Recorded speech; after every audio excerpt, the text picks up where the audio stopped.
In a significant press conference on March 7, 2025, Wang Yi, a key member of the political bureau of the Communist Party of China and the country's foreign minister, addressed an array of questions regarding China's evolving foreign policy amid a tumultuous international landscape.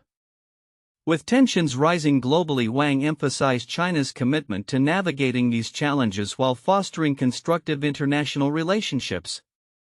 Wang opened the session by reflecting on the previous year, highlighting 2024 as a pivotal period for both China and the world.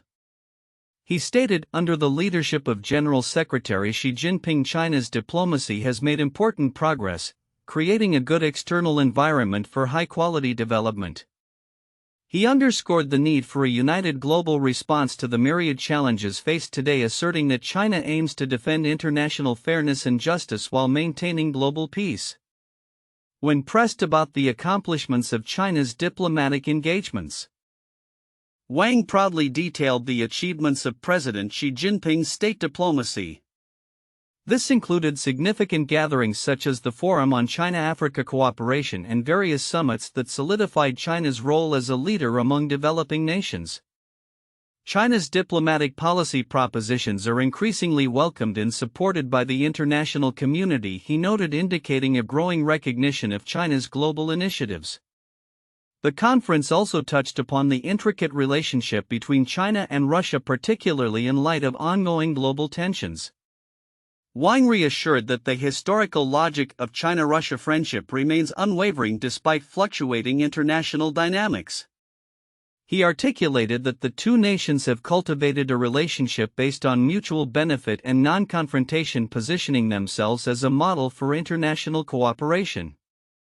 As the dialogue shifted towards the ongoing crisis in Ukraine, Wang reiterated China's stance, advocating for dialogue and negotiation as the pathway to resolution.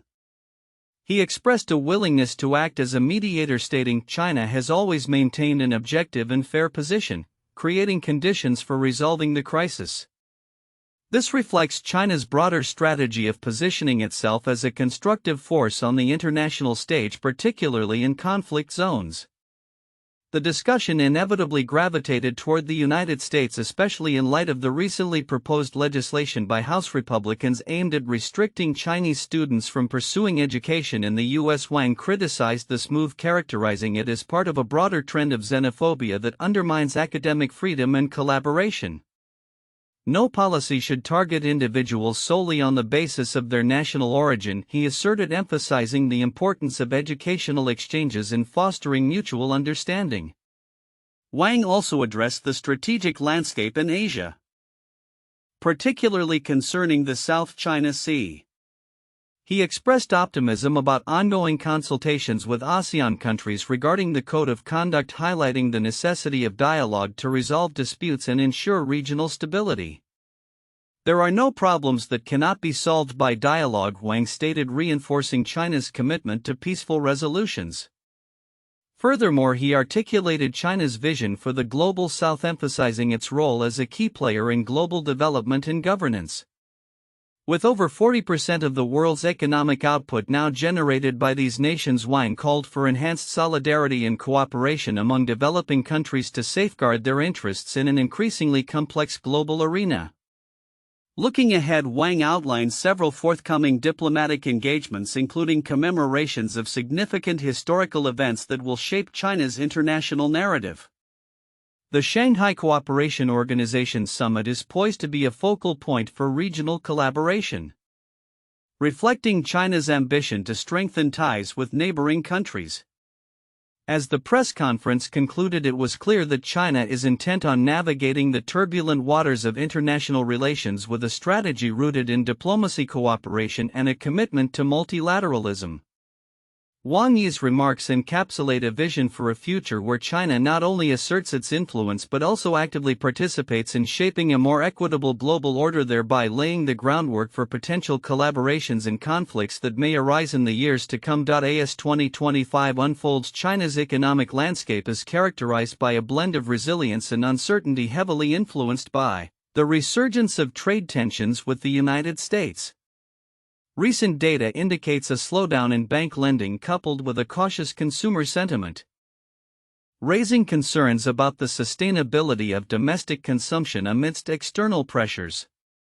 With U.S. tariffs looming large over Chinese exports and a newly inaugurated trade war under President Donald Trump, the stakes are high for the world's second-largest economy. In February, China's bank lending grew at a pace that fell short of expectations, reflecting a broader apprehension among businesses and consumers. The People's Bank of China reported that new bank loans amounted to 1.22 trillion renminbi, $177 billion, significantly below analysts' forecasts. This deceleration in lending comes at a time when the Chinese government is striving to stimulate growth through various measures, including a substantial 300 billion renminbi trade-in program aimed at boosting consumer spending.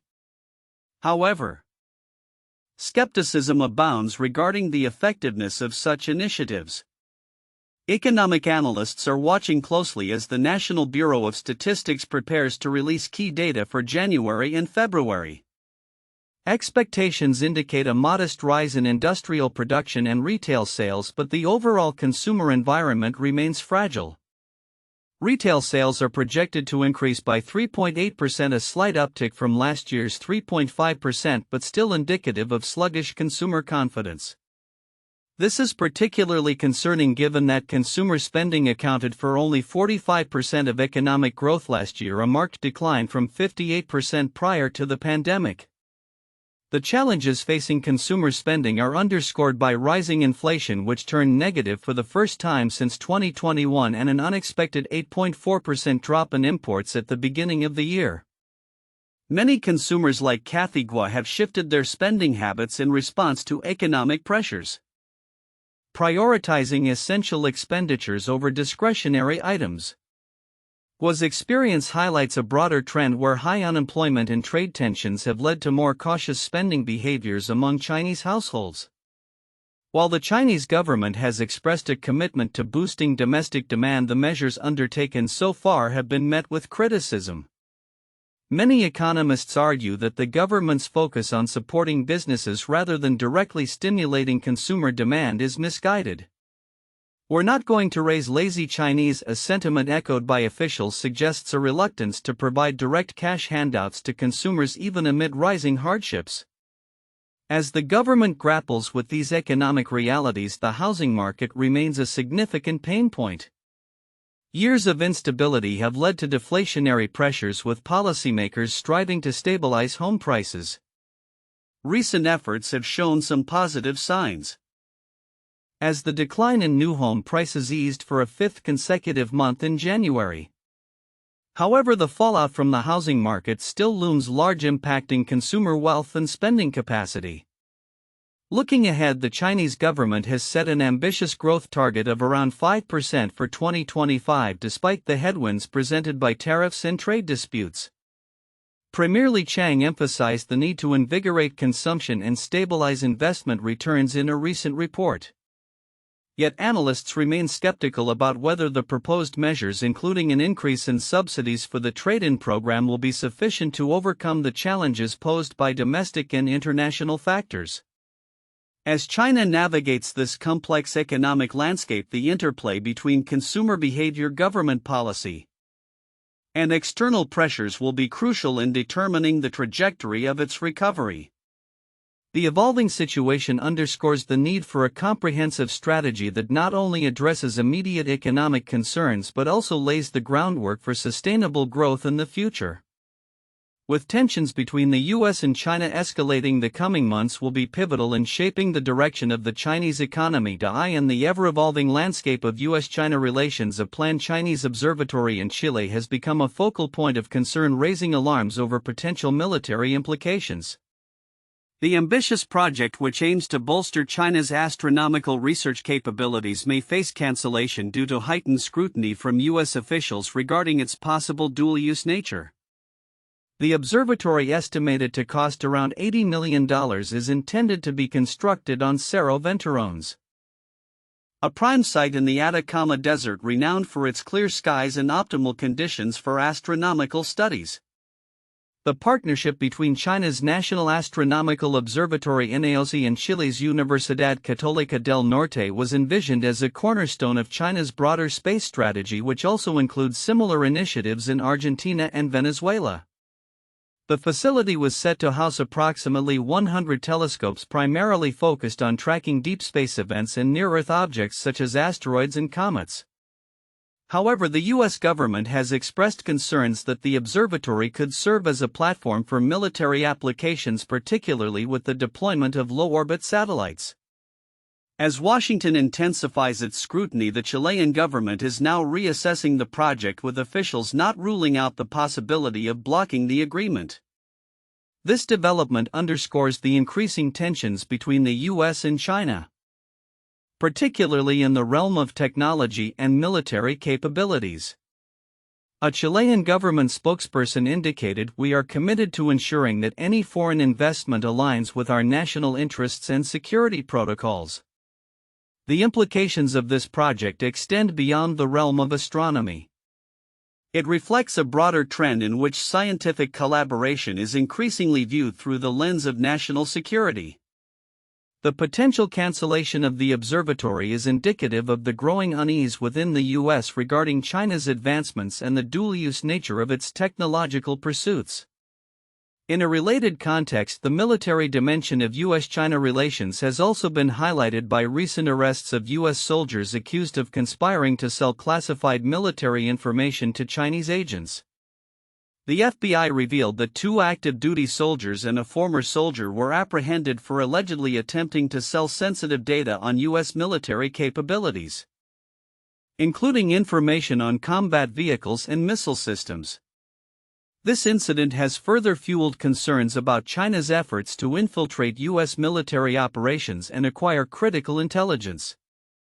Moreover, China's development of its Type 096 submarine has emerged as another significant concern for U.S. national security.